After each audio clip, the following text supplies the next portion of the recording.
My fiancée cheated with 6 men during our engagement, so I gave her the ending she deserved. Sometimes people don't change, they just stop pretending. My name is Michael.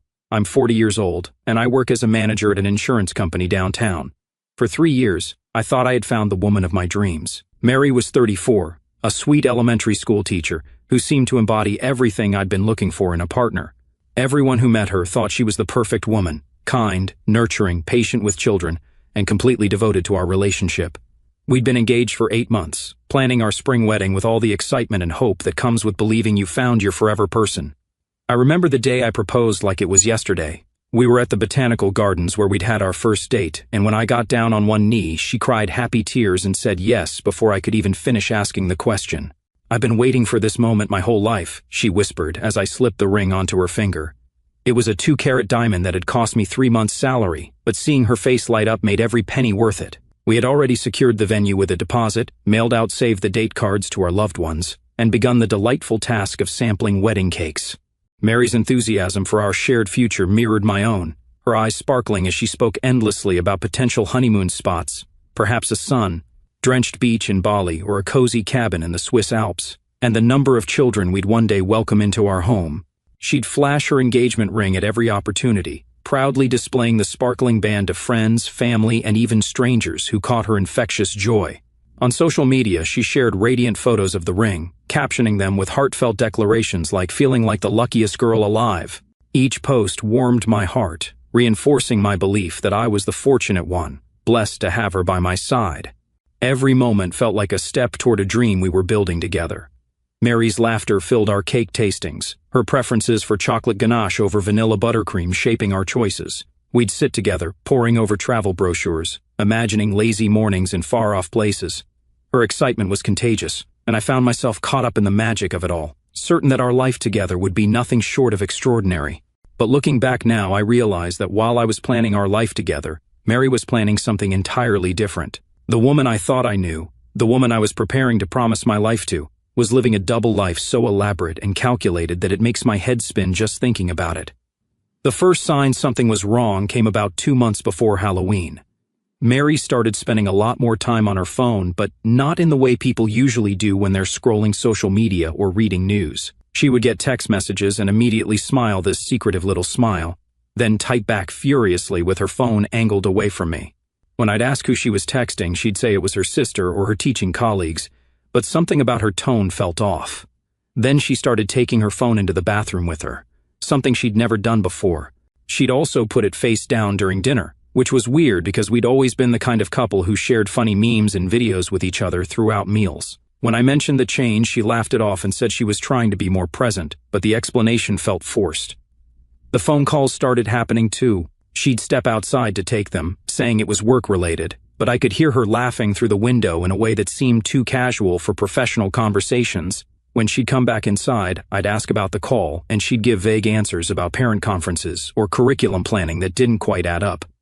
Around this time, Mary also started dressing differently. She'd always been naturally beautiful, but she began wearing makeup to run errands and choosing outfits that were more revealing than her usual style. When I complimented her new look, she'd beam and say she was just trying to feel more confident.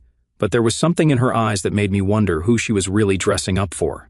The breaking point came at our friend's Halloween party. Mary had insisted on going as a sexy nurse, complete with a short white dress and thigh-high stockings. It wasn't like her to choose such a provocative costume, but when I mentioned it, she accused me of being controlling and said she deserved to feel attractive.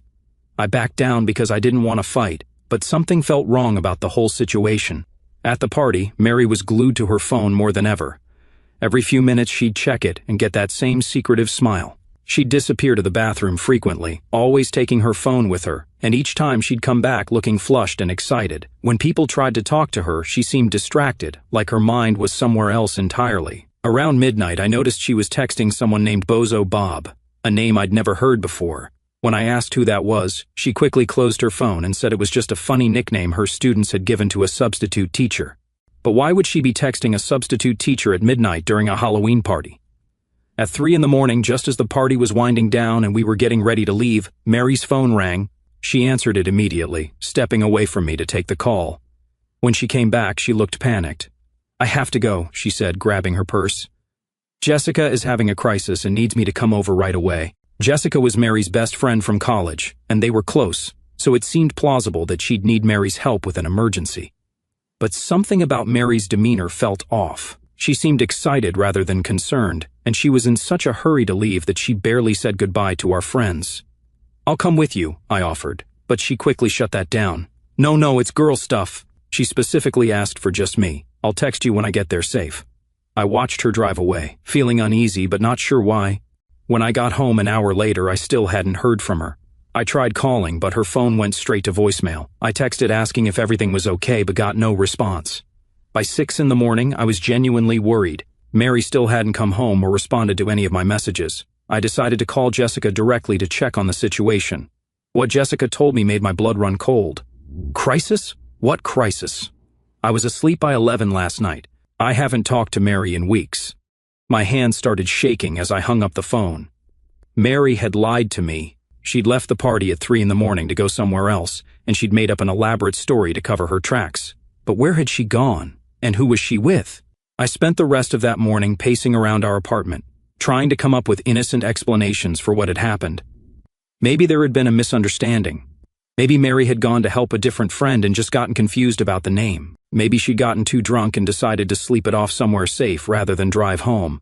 But deep down, I knew something was seriously wrong. The secretive texting, the mysterious phone calls, the lies about where she was going, it all added up to something I didn't want to believe. Mary finally came home around noon on Sunday, looking tired but oddly satisfied. She apologized profusely for not texting me back, saying Jessica had been so upset that Mary had turned her phone off to focus on helping her friend. When I mentioned that I'd called Jessica and she knew nothing about any crisis, Mary's face went white for just a moment before she recovered. "Oh, that's so weird," she said, but her voice sounded strained. Maybe she was too embarrassed to admit she'd called me.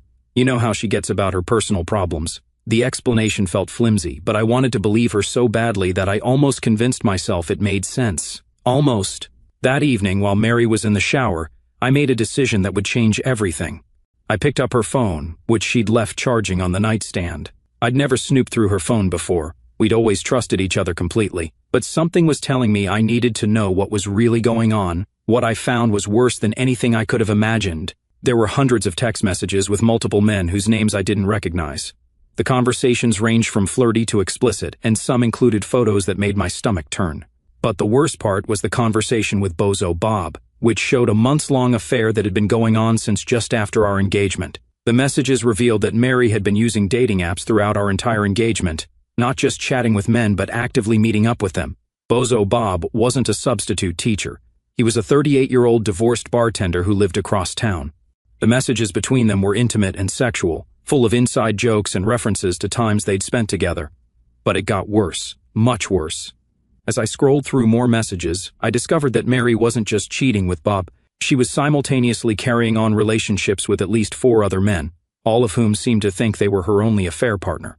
She was juggling multiple secret relationships while planning a wedding with me, and from the messages it was clear this had been going on for months. The most devastating discovery came when I found a group chat Mary had with 2 of her single girlfriends. In it, she talked about her affairs openly, referring to me as her safety net and her backup plan. She wrote things like, "Michael is stable and will be a good provider, but I need to make sure I'm not settling, and I figure I have until the wedding to test out my other options." One message from just a week earlier made me physically sick. "I think I might be falling for Bob, but Michael has better financial prospects. Such a tough decision, LOL."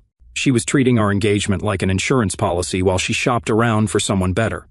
And the worst part? She'd been using money from our joint wedding fund to pay for her dates with these other men. I sat on our bed, staring at the evidence of Mary's betrayal, feeling like my entire world was collapsing. This wasn't a moment of weakness or a single mistake. This was a calculated, ongoing deception that had been happening almost from the moment I'd proposed to her. While I'd been excitedly planning our future together, she'd been planning her escape route.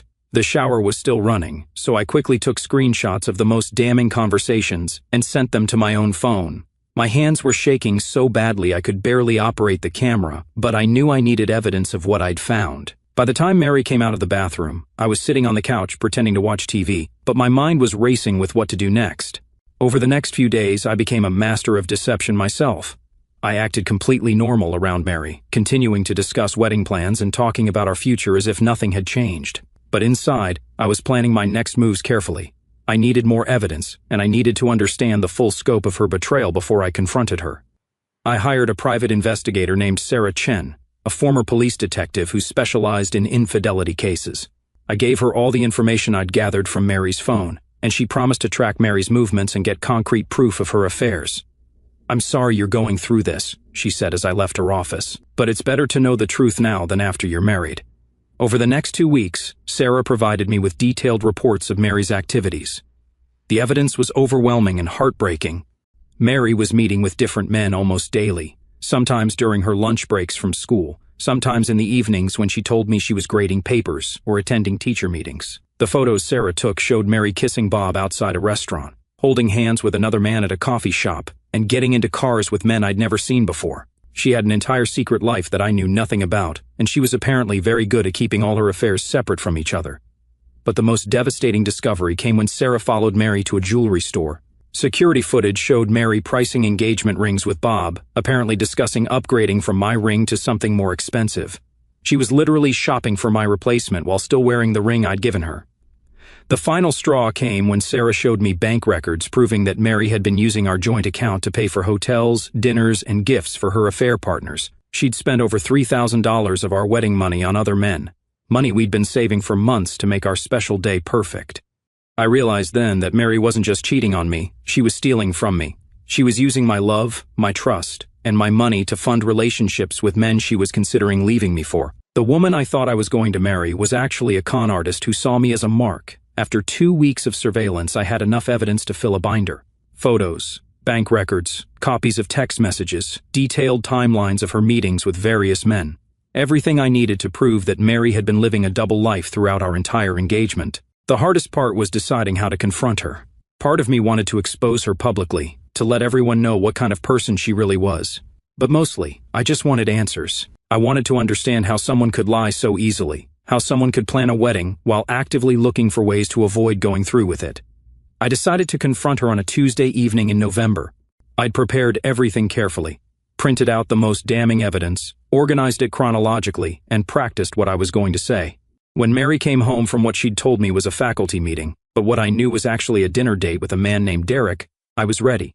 "We need to talk," I said, gesturing for her to sit down at our kitchen table. "Sure, what's up?" she said brightly, clearly having no idea what was coming. I slid the first photo across the table, a picture of her kissing Bob outside the restaurant. Her face went completely white, and for a moment, she looked like she might faint. "I know everything, Mary," I said quietly. "About Bob, about Derek, about all of them. I know about the dating apps, the hotels, the money you've been stealing from our wedding fund. I know about your plan to keep me as a backup while you shop around for someone better." For a moment, she just stared at the photo in silence. Then she tried to deny it. "This isn't what it looks like," she said, but her voice was shaking. "I can explain." I slid more photos across the table along with printouts of her text messages. "Can you explain this, and this conversation where you call me your safety net?" As the evidence piled up in front of her, Mary's denials became weaker and weaker. Finally, she broke down and started crying, but they weren't tears of remorse. They were tears of frustration at getting caught. "You don't understand," she sobbed. "The pressure of getting married was so intense. I just needed to make sure I was making the right choice." "By cheating on me with multiple men for months?" I asked incredulously. "By using our wedding money to fund your affairs? By literally shopping for replacement engagement rings?" "I never meant for it to go this far," she said, reaching for my hand. "I love you, Michael. I was always going to choose you in the end." The audacity of that statement took my breath away. She'd been treating our relationship like a competition where I had to earn the right to marry her, while she explored her options with men she'd met on dating apps. And she expected me to be grateful that she'd eventually chosen me over her affair partners. "No," I said, pulling my hand away. "You don't get to do this. You don't get to lie to me for months, steal from me, humiliate me, and then act like you're doing me a favor by picking me." I stood up and walked to our bedroom, returning with the suitcase I'd already packed with her belongings. "I want you out," I said. "Tonight." Mary tried everything, crying, begging, promising to cut contact with all the other men, offering to go to couples counseling. But I was done. The woman I'd fallen in love with either never existed or had been replaced by someone I didn't recognize. Either way, I couldn't marry someone who saw our relationship as a backup plan. The next day, I started making the phone calls I'd been dreading. I called our wedding venue and canceled our reservation, forfeiting our deposit. I called the caterer, the photographer, the band, and the florist. Each conversation was humiliating but necessary. When people asked why we were canceling, I told them the truth. Mary has been having multiple affairs throughout our engagement, I said. The wedding is off. Word spread quickly through our social circles, and the reaction was exactly what I'd expected: shock, sympathy for me, and disgust at Mary's behavior. The hardest call was to my parents, who'd been so excited about the wedding and had already bought plane tickets to fly in for the ceremony. My mother cried when I told her what had happened, and my father said he'd never liked Mary anyway, which wasn't true but was sweet of him to say. Mary's family was less understanding. Her mother called me, screaming about how I was ruining her daughter's reputation and demanding that I give Mary another chance. "Everyone makes mistakes," she yelled into the phone. "You're being too harsh." "Having one affair might be a mistake," I replied calmly. "Having multiple affairs for months while stealing money to fund them is a pattern of behavior. Your daughter is a chronic liar and a thief, and I'm not going to marry someone like that." The engagement ring presented a special problem. It had cost me nearly $10,000, and while I could have kept it out of spite, I decided to sell it instead. I took it to 3 different jewelry stores to get appraisals, and ended up selling it for about 60% of what I'd paid. The money went straight into my savings account, earmarked for my fresh start. Mary tried contacting me constantly for weeks after I'd kicked her out. She sent long text messages explaining her behavior, claiming she'd been confused and scared about commitment. She showed up at my workplace twice, forcing me to have security escort her out. She even had friends call me on her behalf, trying to convince me to give her another chance. But the most satisfying moment came 3 weeks after our breakup, when I got a call from Bob. Apparently, Mary had told him I was her abusive ex-boyfriend, and that she'd been planning to leave me for him all along. When he found out the truth, that she'd been engaged to me while dating him, and that she'd been dating multiple other men while dating both of us, he was furious. "I just wanted you to know that I had no idea she was engaged," he said during our brief phone conversation. "If I'd known she was planning a wedding while we were together, I never would have gotten involved. I'm not that kind of guy." Turned out, none of the men Mary had been seeing knew about each other, let alone about me. When they all found out the truth, every single one of them cut contact with her immediately. Mary's careful juggling act collapsed completely, leaving her with no affair partners and no fiancé. The last I heard, Mary had moved back in with her parents and was seeing a therapist. Mutual friends told me she'd been fired from her teaching job after the school administration learned about her behavior, and that she was struggling to find new employment. Apparently, having a reputation as a serial cheater and liar makes it difficult to find work in a small community where everyone knows everyone. I, on the other hand, felt like I'd been given a second chance at life. The relief of not having to worry about what Mary was really doing when she said she was working late was incredible. The peace of mind that came from knowing I was no longer being lied to every day was worth more than any engagement ring. 6 months after our breakup, I started dating again. This time, I was more careful about red flags, more attentive to inconsistencies in stories, more protective of my heart and my wallet. I'd learned that love without trust is just elaborate self-destruction, and that sometimes the person who claims to love you the most is actually the one planning to hurt you the worst. I never did find out exactly how many men Mary was involved with during our engagement. The private investigator found evidence of at least 6 different affair partners, but there could have been more. What mattered wasn't the exact number. What mattered was that she'd been capable of such extensive deception while looking me in the eye every day and talking about our future together. The wedding we'd planned would have been beautiful, the venue was gorgeous, the menu was delicious, and Mary would have looked stunning in the dress she'd already bought. But it all would have been built on lies, and eventually, those lies would have destroyed us anyway. Better to discover the truth before signing legal documents that would have made her betrayal even more costly. Sometimes people ask me if I regret finding out about Mary's affairs. They wonder if I might have been happier living in ignorance, going through with the wedding and hoping for the best. But ignorance isn't bliss when it's being weaponized against you. Mary wasn't going to stop cheating just because we got married. If anything, she probably would have gotten better at hiding it. I think about the man I was a year ago, so excited about my upcoming wedding, so completely trusting of the woman I thought I was going to spend my life with. That man was naive, but he wasn't stupid. When presented with evidence of betrayal, he made the hard choice to prioritize his self-respect over his desire to be married. The hardest part wasn't losing Mary. It was realizing that the Mary I'd fallen in love with had never really existed. The kind, nurturing teacher who loved children and wanted a simple life was just a character she'd played when it was convenient. The real Mary was someone who saw relationships as transactions, who viewed love as a competition, and who thought she deserved to have multiple options while expecting me to remain completely faithful. I dodged a bullet, as they say. A very expensive, very painful bullet that would have caused damage for years if I hadn't discovered the truth when I did. Instead of being trapped in a marriage with a serial cheater, I'm free to find someone who actually deserves the love and commitment I have to offer. My friends sometimes joke that I should send Mary a thank you card for showing me her true colors before we got married. But I don't feel grateful for what she put me through. I feel proud of myself for having the strength to walk away from someone who saw me as disposable. The money I lost on wedding deposits was significant, but not life-changing. The time I spent planning a future with Mary wasn't wasted. It taught me what I really want in a partner, and more importantly, what I won't tolerate. The heartbreak was real and painful, but it was also temporary. What remains is a sense of freedom that I'd forgotten was possible. The freedom to trust my instincts without second-guessing myself. The freedom to date people who are actually available, both emotionally and practically. The freedom to build a relationship based on honesty, instead of hoping that someone will eventually choose me over their other options. I used to think that being in love meant being willing to overlook anything, to forgive any betrayal, to fight for someone no matter what they'd done. Now I understand that real love, the kind worth having, doesn't require you to sacrifice your dignity or your self-respect. Real love doesn't make you compete with strangers for your partner's attention. Real love doesn't use your money to fund relationships with other people. Mary taught me that some people are capable of looking you in the eye while planning your destruction. She taught me that wedding rings and engagement announcements don't guarantee fidelity. She taught me that the person who talks the most about your future together might be the one working hardest to make sure that future never happens. But most importantly, she taught me that I'm stronger than I thought I was.